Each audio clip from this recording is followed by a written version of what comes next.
Hello, everybody. This is Love from Above with your Sibling Spirit Guides. I'm Maureen, and this is Hi, everyone. This is Brian. Hello, brother. So today we're super excited. In this podcast, we share channelings we receive from star beings, ascended masters, and our ancestors. And today we're going to cover a very timely topic and some recent channelings we received with regards to the solstice and the Holy Cross. So, yeah, funnily enough, Brian, we tried yesterday to record this and had technical difficulties. So I take that as a synchronicity. We've got to talk about the solstice on the solstice. Yeah, exactly. All work out. Yeah, so this came a few days ago, and they talked about the solstice, and they said, "We call upon you at this time to relay information relating to the coming solstice. This is a time to nourish the self. The solstice is a ritualistic bathing of the everlasting light. Most of your species ignore the call to heed the light of this annual return. However, to know and to live in the light encourages the observational positions of the sun and moons." So, yeah, I think this is interesting. You know, we have talked about how our parents spent some time in Scandinavia, and the the solstice, especially this solstice and the summer solstice, is huge out there, and they have all sorts of rituals and things like that. But most of the Western nations and stuff don't really celebrate anything or do anything to acknowledge the solstice. What do you think? But the ancients acknowledged the solstice. So again, I'm going to talk about my travels and Newgrange and Noath in Ireland. Those are aligned with the solstice, as are the Egyptian temples. As are, I think, Sexy Woman in Peru, but not sure about that. But, as I travel, a lot of these ancient temples are aligned with the solstices. So again, I say the ancients knew more than we do. Um, yeah, and then they went forth to say, we come forth now with information no longer readily attainable in your culture. What should one do on or near the solstice? Which is interesting because I have no idea. I really don't know what to do with the solstice, but they said it is not a doing, but quite the opposite, a stilling of one's entire being so that you may readily accept the nourishment of this light at this time. The stilling is best done at dawn and at dusk when the first light appears on your planet at your planetary location and where it disappears beyond the horizon.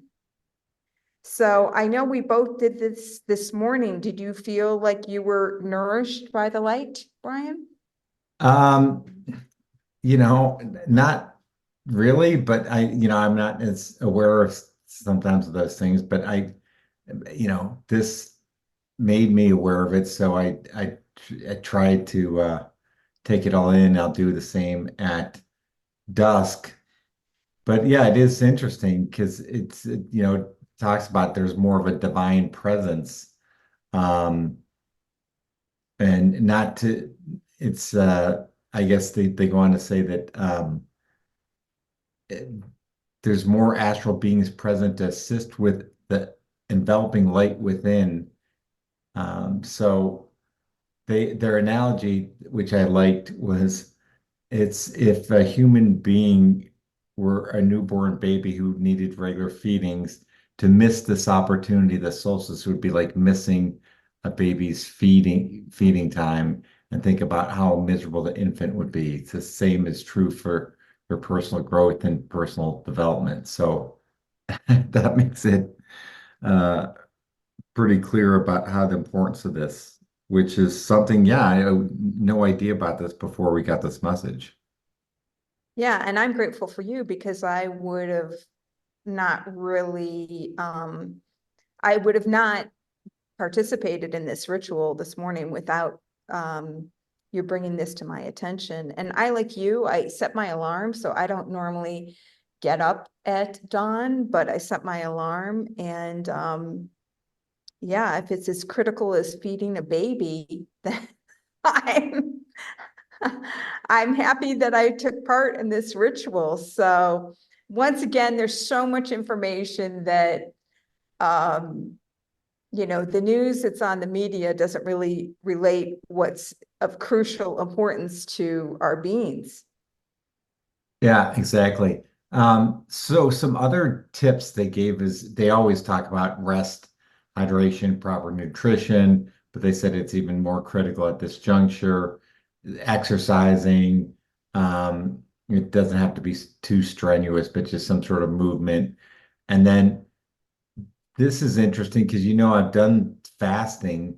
It said traditionally fasting was done on or before the solstice, but we no longer recommend this procedure as humans often took it to lengths that harmed rather enhanced their body. So I don't know if they would fast just too long or if it's, I don't know if it just means, that their view on fasting, but that's sort of interesting. Um, but yeah, it's interesting that there's this nourishment from some special light that it's still not really apparent, but it's something that is, I guess, very critical. So I'm glad to be aware of it. Yeah, and they so often, I think we covered this in a recent episode, but they so often speak to us about rest, hydration, proper nutrition. I mean, again, I think that that's, we can all heed that call, but it's really surprising how often they tell us to rest. I know we got that message this weekend too, that we needed to rest. So, and what they were talking about with regards to this weekend is like when you're resting. So if we're absorbing this light, it's the resting allows it to, you know, integrate into our bodies. That's my understanding. Is that yours too? Yeah, I think without the proper rest, yeah, it is more difficult to integrate that into your body. So, um, but anything else you wanted to add about the solstice and the light? Yeah, so they do have more information, and then I also integrated part that we got from the winter solstice. So um they say that know that each and one of you is a beacon of divine light. Your spark provides immense nourishment to not only your planet, but the entire galactic federation. Without your light, we would miss the joys of this day and every day. In this being, in this way, every being created by the one creator is cherished and nourished and guided, which is really nice. And then in December on the winter solstice if you're in the northern hemisphere and the summer solstice if you're in the southern hemisphere, again, it was the urge to rest and relax. They said, we see your physical frame needs much rest. This is indeed a time of rejuvenation. The solstice and the subsequent days after it are a time to look within and adjust the course of your own planetary direction should it be acquired. Um, so yeah, just reiterating the same message that we got in um, a briefer way on the solstice in December. Yeah. So if keep in mind if you didn't get this before the solstice, just for the next solstice in December and after every June and December solstice to remember this and try and take advantage of this extra nourishment. So, um, okay. Well, the other topic for today came through a while back, maybe a week or so ago, and from Toth, I didn't say it right, Toth and Seshet, about the Holy Cross. So, Maureen, do you want to start with that? Brian, honestly, this seems like a Hollywood movie, sometimes, the truth is stranger than fiction. So if they go and say, Maureen and Brian, we are pleased to announce the revelation of the Holy Cross. The Holy Cross was once a relic that has been absconded from your time and space to protect and preserve the light held within, which is interesting because Brian and I talked about this. The Holy Cross, I mean, I actually saw it. It's in the Church of the Holy Sepulchre. I never know how to say that word, in Jerusalem. So, what's up with that? I mean, because supposedly the Emperor Constantine's mother, Helena, saw the cross and identified it, and it is in that church. So I don't know, Brian, what do you think about all that? Is that not the Well, real cross? no, I mean, I think a lot of our history is inaccurate, and a lot of things that we think we know aren't really true either. So I think that goes to say, but um, yeah, I know what you're saying about the movie thing. I was thinking of like Raiders of the Lost Ark, because it says that the cross was as important as the Ark of Covenant, as Jesus' pains were burnished into the wood containing his DNA signature. So it does seem like something out of a movie. And the other thing I thought was really interesting, it says, we wish to regale you with the stories of the Holy Cross. So um, at once it was recognized for its unusual light. It glowed faintly but persistently in a continual fashion which puzzled the guards who watched over Jesus. And then no mention was ever made of this in your biblical literature about the Holy Cross.